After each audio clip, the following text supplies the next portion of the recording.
stage, Lacey Chabert.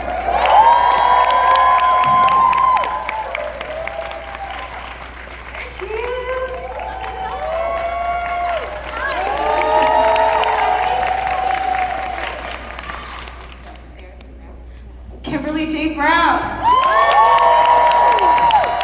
Hello, everybody.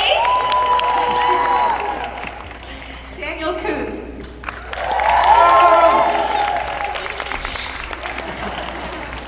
And Judith Pogue. She's bringing up the rear. Why don't I do Dick Van Dyke roll? All up the stairs.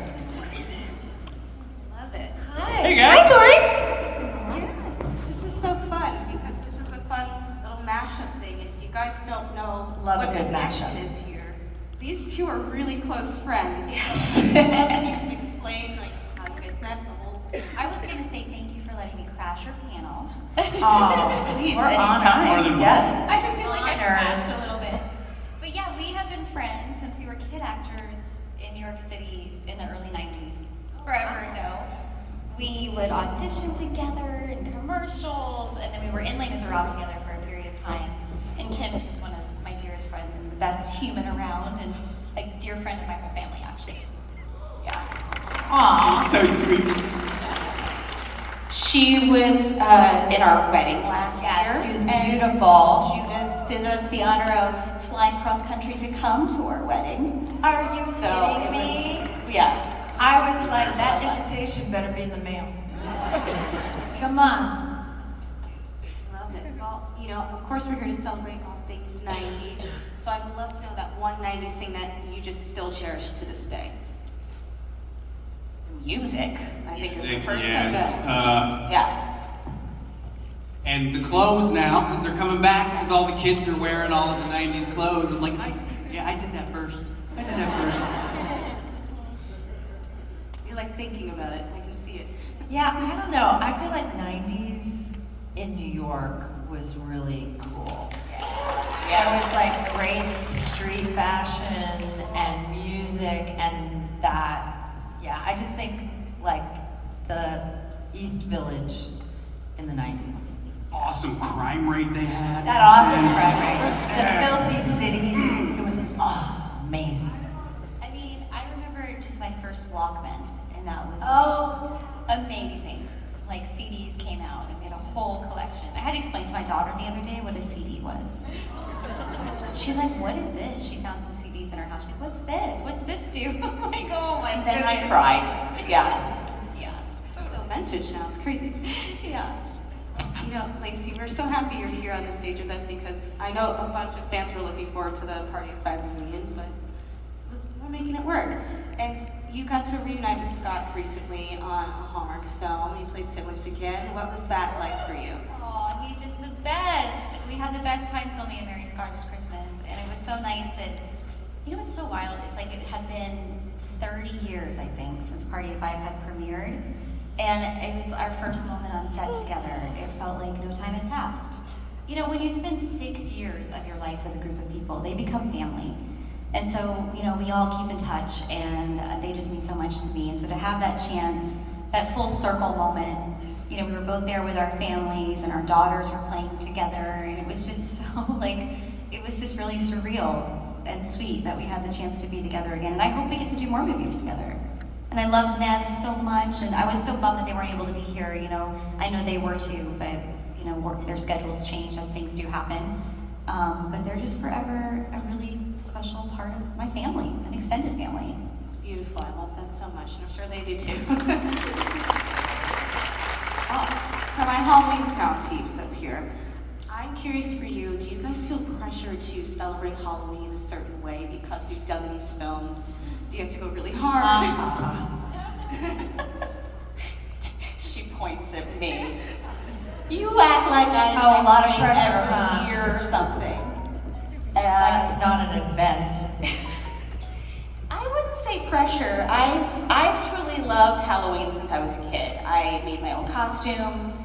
I've loved candy corn since then, which I know is a hot button topic these days, and I'm sorry, but I like it. He doesn't. You I'm do. just a track, so I'm like, See, here's I'm my sitting in game for it. between two, and No. they don't, yeah. And a hell no. Actually, yes, and a hell no over here. So, I by myself. Dory, what about you? Hey, come on, guys. How about you guys? Who's team candy bar? Thank you. Thank you. It's like sweet wax. Yes. It's cute though. It's sweet joy. I love the tradition of eating candy, all the different chocolates that I can get my hands on. So that's a big thing that I still love doing with Halloween. But we like to dress up. We usually have like costumes every year. We take some pictures and everything with whatever we're feeling like doing. But we do a lot of events around Halloween, so we get a lot of Halloween throughout September and October and stuff. So by the time Halloween comes, we're like, Halloween, okay, all right, we're ready. And then we fall asleep on the couch at 6. I will say, Debbie over the years, early on, gave me the idea to give out candy on Halloween dressed in my Marnie costume because she had given out candy in her Aggie cloak. So I did that for a couple of years and got just so much joy out of surprising people at the door. But then we had to kind of calm it down because people started coming to the house and looking for Marnie the other days of the year. So we had to put yeah, that was the end of that. Amazing. Well, you guys have all starred in like spooky Halloween type films. So are any of you guys secret scaredy cats?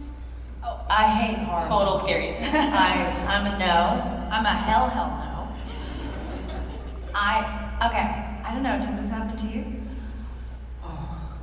I think because I play make pretend for a living, I have, when I'm watching a horror film, it's literally happening to me. I can't separate it. There's so much anxiety and pain. I just don't even bother. I don't even bother. I was in the remake of Nightmare on Elm Street. Never saw the original, never saw the remake.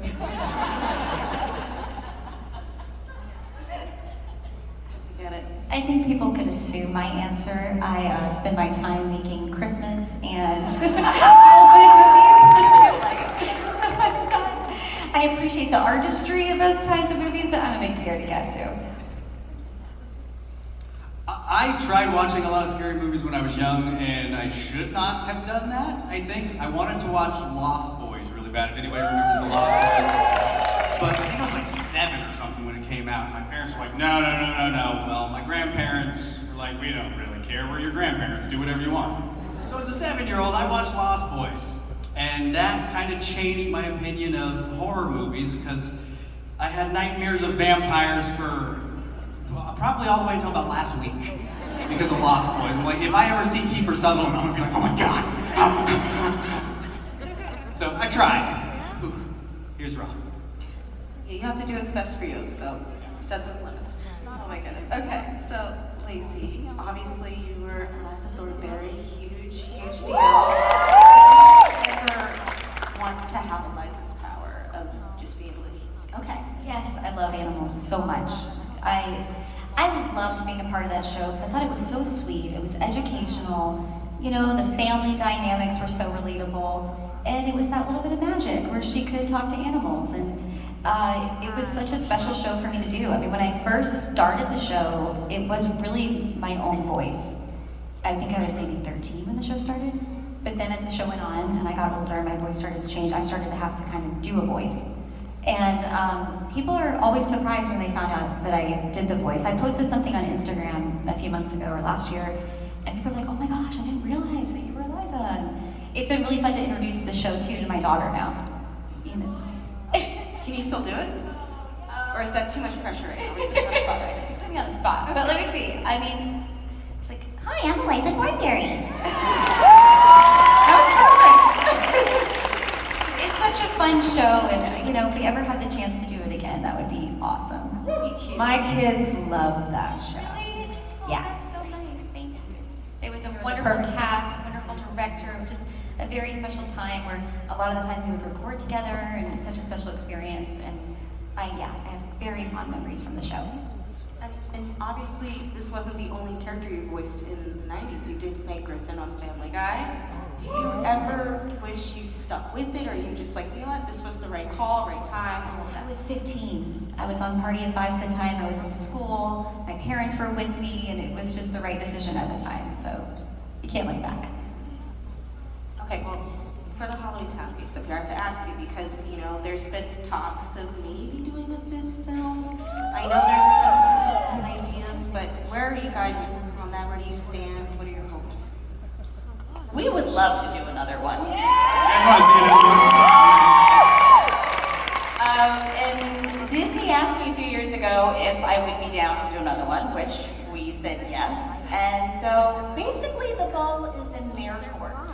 So if you guys would like to, At you know, Disney you would Plus. watch it. At Disney Feel free. Plus. Yes. Actually, no, that works. When the fans make their voices known, at least it has in the past. I don't know if it would now, but I know you guys have it too. Everybody wants that so much, and they want Kimberly to be part of that. That's a non-starter, obviously, if she wasn't there. But post it, and write your own stories about it. Send it to Disney. I got a great idea. Blah blah blah blah blah. Because we've got some ideas, and we've heard some great ideas. So who knows? Stranger things. Do you guys have a favorite film from the franchise? I like them all for different reasons. The first is the OG. It's just, and we were all discovering Halloweentown as our characters were when we were in the town of St. Helens for the first time and really seeing all the amazing production design and everything. The second one was a little darker. And the third one I loved that we weren't in Halloweentown at all and came and we were in a high school and showed that so much of what everybody goes through, whether you're a creature, human, mortal, witch, warlock, that everybody, wants to fit in and be themselves, and everybody goes through the same things growing up. So I loved that we were able to do that with all of those. All right. I want to set a record straight. Okay? Here we go. No. I have the same favorite movies. I had somebody come to my table today and said, "Okay, why were you so mean?" Thank you, by the way, whoever said that. I'll get to her later. And it was really interesting because why was I so mean? And when I got the script, one of the jobs of the actors is to justify it. So I would like to set the record straight about why I was so mean. I am a witch. I fell in love with a mortal. I had half witch, half mortal children. Did you all see E.T.? What happened? Okay, if they knew I had half witch, half mortal children, they'd take them and experiment on them, and it would wreck all of our lives, and then they'd go after Halloweentown. So I had to protect my children and keep them away from all that magic because I love them.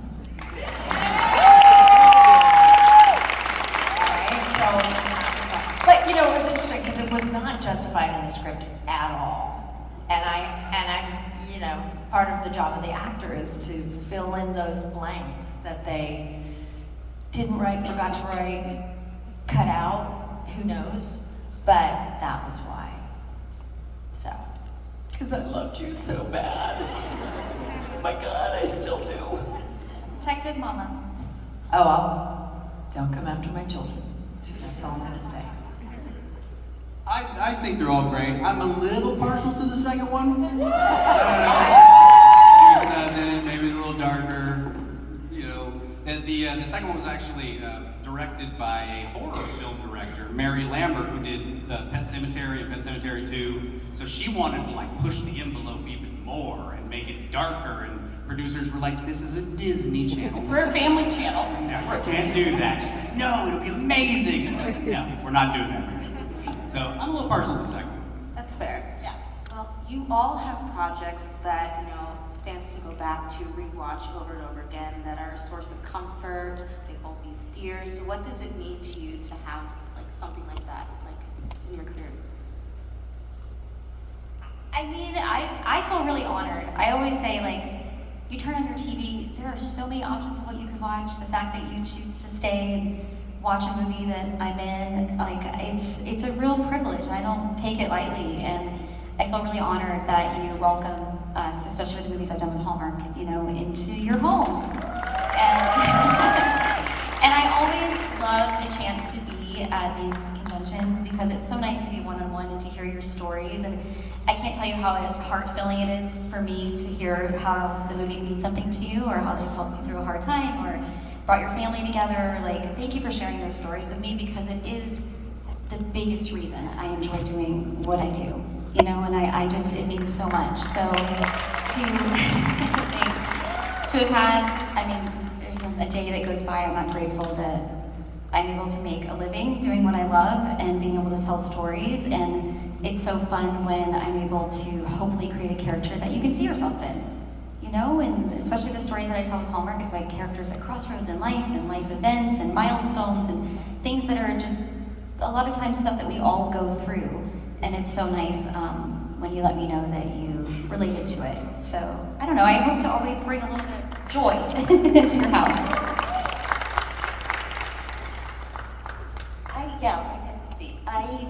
Gosh, it still blows my mind, especially with the Halloweentown movies, that we had no idea we would be here all these years later, still sharing in them with you guys. And you guys are the reason that we got to do more movies. We were just supposed to do one Halloweentown movie back in the day. Disney Channel was a very new channel.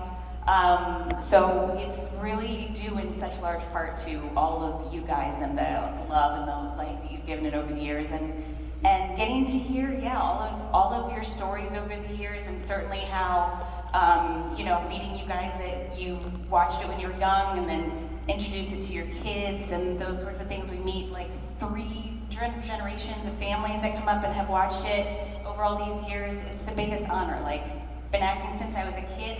It's so cool that anybody sees anything I do, but it's truly an honor to be a part of something that has you guys have watched for so long. So thank you. I think one of the things that I like most about it that I didn't really realize until I started doing cons with Kim is we have so many people that come up to us, and it's gonna make me emotional thinking about it, but so many people come up and they're like, when I watched Halloweentown, I was told it was okay to be me, that being normal is vastly overrated. So, like a lot of kids that are younger, they don't know, and they feel weird, and they feel ostracized. But when they watch the movie, they realize it's okay to be themselves. And so many people have come up to us to say that. And it touches me so much to know that it's touched so many lives. I'm an emotional person. I'm an actor. Can you see why we love him? And why I was like, Daniel? You're dating Daniel? I have to put a shout out to a film that I was in that is having a 35th anniversary today. Teenage Mutant Ninja Turtles hit the theaters, and we had no idea what was going to happen because they had never screened the film with kids in the room, and it was a very dark version compared to the cartoon, and it wasn't quite as dark as the comic books, and it was a crazy, wild ride. And, to also, second what, sort of all the sentiments on the stage, having the opportunity, I think we all have friends who are incredibly talented actors who haven't had the opportunity to be in a project or part of a franchise or something that became part of the culture scape, that really has a fan base that's just die hard, and they're so incredibly talented. And now when you get deep into your career, I've been at it 40 years, these guys have been at it a really long time, especially since you started as children. You know, it's many, many years. And there's something so beautiful about meeting you guys and seeing, because it's a challenging profession. It is not, it may look glamorous and all those things. It's actually really, if you're there for the long haul, it is challenging. And to be able to meet you so many years later and have this be part of the culture of your families and the fabric of your childhoods is just like the greatest gift that you can get. I mean, it really is, and I think that we all kind of feel this way, but I don't want to speak for anybody, but it's really not about us and what we've done, it's about your experience of what we've done, and it's so much fun to meet you and hear your stories.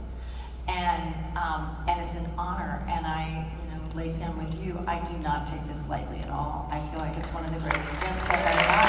So thank you.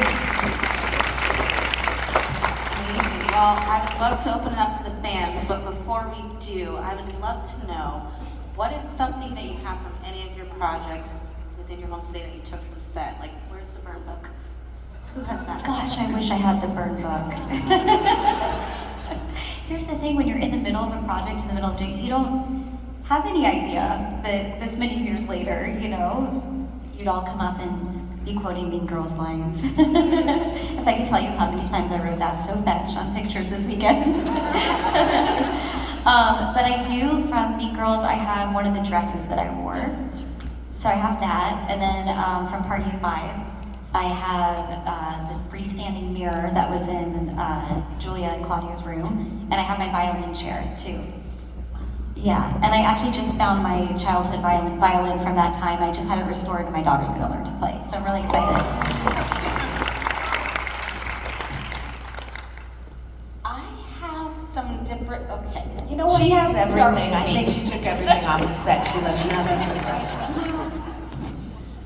I have the book from the first movie. The producers were nice enough to give me one at the end. And I have Marty's purple cloak from the second and third movie.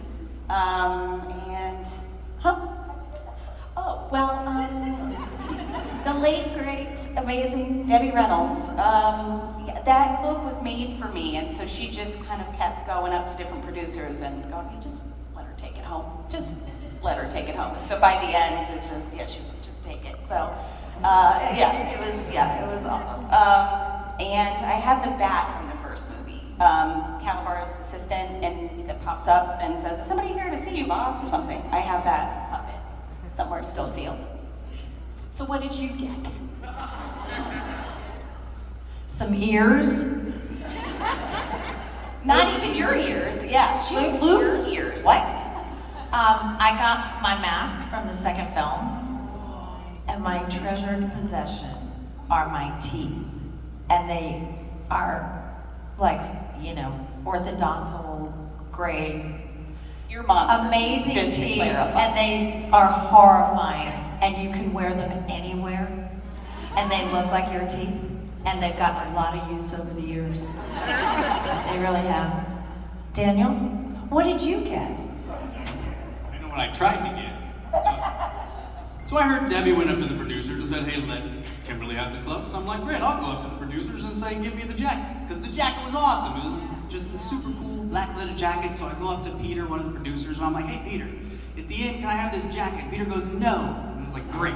So I go over to, what was the lady's name? Sherry. Went over to Sherry. "Hey, Sherry, so can I have the jacket?" And Sherry's like, "No." So I went over to another producer. I'm like, "Come on, can I have it?" And they're like, "No." So I go, "Fine, I'll just take Marnie."